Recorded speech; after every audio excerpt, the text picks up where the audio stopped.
तो एपिसोड की स्टार्टिंग में हम देखते हैं जहाँ पे जासूस जो डॉक्यूमेंट होता है वो अपने सीनियर को देता है, जहाँ पे उसकी सीनियर डॉक्यूमेंट को अप्रूव कर देती है और जहाँ पे वो जासूस को बोलते हैं कि अब तुम्हें टेंशन लेने की ज़रूरत नहीं है, मैंने सिक्योरिटी गार्ड और ज़्यादा बढ़ा दिया, अब वो लड़की तुम्हें और ज़्यादा परेशान नहीं कर पाएगी। तो जहाँ पे जासूस को थैंक्स बोलता है अपने सीनियर को और बोलता है कि मेरी वजह से आपको कितना परेशान होना पड़ता है। तो जहाँ पे सीनियर बोलती है ऐसा कुछ भी नहीं है, सोचो अगर जो तुम्हारे रिलेटिव की बहन होती वो उस लड़की से मिल जाती तो पता नहीं वो लड़की उसके साथ क्या करती। तो जहाँ पे जासू भी इस बात को एग्री करता और वह भी हम दूसरी तरफ संध्या को देख रहे होते जो इसी ख्यालों में सोच रही होती है कि जासू ने उसको ऐसा क्यों बोला कि तुम्हें ऑफिस आने की ज़रूरत नहीं है ना तुम्हें घर आने की। और जहाँ पे सोच सोच के वो परेशान हो रही होती है और जहाँ पे वो सोचती है कि जासू ने इस बारे में एक्सप्लेन भी नहीं किया। तो दूसरी तरफ जहाँ पे जासूस भी यही सोच रहा होता है कि जो सीनियर ने कहा वो सही कहा, अगर संध्या उसे मिल जाती तो पता नहीं वो उसके साथ क्या कर सकती थी। तो जहाँ पे जासूस डिसाइड कर लेता है कि वो अपने पास्ट को प्रेजेंट में नहीं आने देगा। तभी वो संध्या को मैसेज करता है कि तुम्हारी तो फ्लाइट थी ना, तो तुम कब घर जा रही हो। तो जहाँ पे संध्या बोलती है कि 19 को उसकी फ़्लाइट है, वो तब जाएगी। तो जहाँ पे जासूस को ओके भेज देता है, जहाँ पे संध्या को कुछ भी समझ में नहीं आता है। तो तभी थोड़ी देर बाद देखते हैं जहाँ पे जासूस उसको डिनर के लिए इनवाइट करता है, बोलता है कि तुम्हारा एग्ज़ाम है ना, जब एग्ज़ाम ख़त्म हो जाए तो क्या तुम मेरे साथ डिनर पे चलोगी। जहाँ पे संध्या काफ़ी ज़्यादा खुश होती है, एक बार तो उसको मना कर देती है।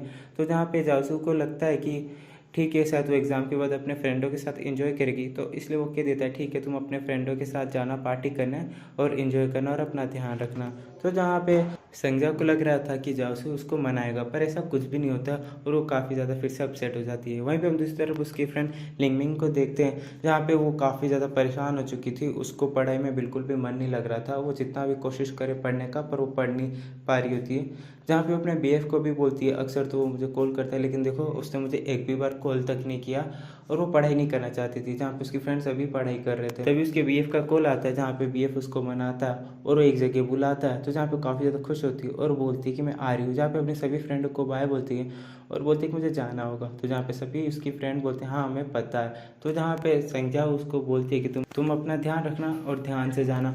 वहीं पे हम दूसरी तरफ देखते हैं जहाँ पे उसकी फ्रेंड संध्या को देखती है और बोलती है कि तुम कहीं खोई खोई लग रही हो, और ये तब से हो रहा है जब से तुम कल अपने रिलेटिव को कैमरा देने गई थी, वहाँ पे कुछ हुआ था क्या, तुम बहुत ज़्यादा खोई खोई लग रही हो। तो जहाँ पे संध्या उसको बताना चाहती थी सब कुछ, लेकिन वो इतनी बड़ी बात नहीं थी इसलिए वो नहीं बताती और बोलती कि तुम्हें परेशान होने की ज़रूरत नहीं है, कुछ खास नहीं हुआ, मैं ठीक हूँ और अभी हमें एग्ज़ाम पे फोकस करना चाहिए। लेकिन उसका एग्ज़ाम पे फोकस नहीं लग रहा होता है। फिर हम दूसरी तरफ देखते हैं जहाँ पे उनका एग्ज़ाम हो चुका होता है और सारे फ्रेंड बाहर जाते हैं चिल करने के लिए। जहाँ पे जेमिंग जो होता है वो संध्या से पूछता है कि तुम्हारा एग्ज़ाम कैसा गया। जहाँ पे संध्या बोलती है ना अच्छा गया ना बुरा।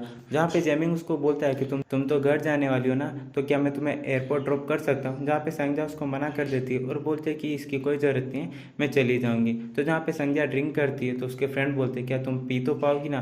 तो जहाँ पे वो बोलती है हाँ मैं पी सकती हूँ। तो हम तभी देखते हैं जहाँ पे दूसरी तरफ जासूस जो होता है वो अभी भी काम कर रहा होता है और वो संध्या को मैसेज करता है लेकिन वो उसका रिप्लाई नहीं देती है। तो वहीं पे दूसरी तरफ देखते हैं जहाँ पे संध्या उस मैसेज को देखती है जिसमें लिखा होता है कि मैं तुम्हें एयरपोर्ट छोड़ने जाऊँगा। तो जहाँ पे संध्या सोचती है कि ये मुझे क्यों एयरपोर्ट छोड़ने जाएगा, तो जहाँ पे उसका रिप्लाई नहीं देती है। और दूसरी तरफ जेमिंग को देखते हैं जहाँ पे वो सॉन्ग गा रहा होता है और वो सिर्फ संध्या के लिए गा रहा होता है, वो डेडिकेट उसी के लिए करना चाहता था, लेकिन संध्या का तो उस पर ध्यान ही नहीं होता है तो फ्रेंड को डेडिकेट कर देता है। तो तभी देखते हैं जहाँ पे जो संध्या होती है वो बोलती है कि मैं वॉशरूम से होके आती हूँ। तो दूसरी तरफ जहाँ पे जासूस देखता है कि वो उसका रिप्लाई नहीं दे रही होती है तो उसे कॉल करता है और उससे पूछता है कि तुम मेरे मैसेज का रिप्लाई क्यों नहीं दे रही हो और इतनी वॉइस क्यों आ रही है, तुम कहाँ पे हो। तो जहाँ पे संध्या बोलती है कि वो 202 बार में है, म्यूज़िक बार में। तो जहाँ पे जासूस से बोलता है ठीक है मैं तुम्हें वहाँ पे तुम्हें लेने आ रहा हूँ। तो जहाँ पे संध्या हैरान हो जाती है और सोचती है कि इसने मुझे मिलने से मना कर रखा और ये देखो खुद ही मिलने आ रहा है, ये करता है क्या, मुझे कुछ समझ ही नहीं आता है।